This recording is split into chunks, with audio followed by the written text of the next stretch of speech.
Sveiki, esu Povilas Oželis, įmonės operuojančios šį Lukiškių kalėjimo kompleksą vadovas.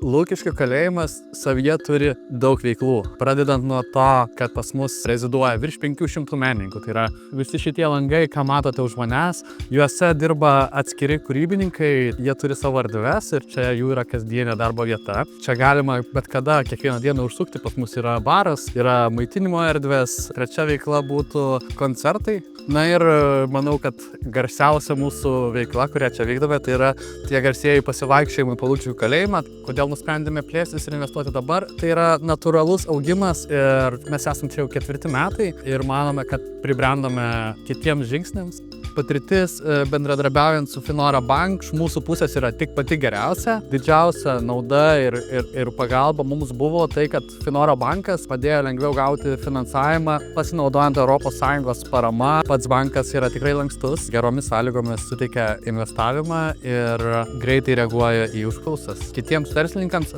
svarstantiems apie finansavimą patarčiau labai gerai įsivertinti finansavimo poreikį, turėti aiškų planą, kaip panaudosime finansavimą ir laikytis aiškaus plano.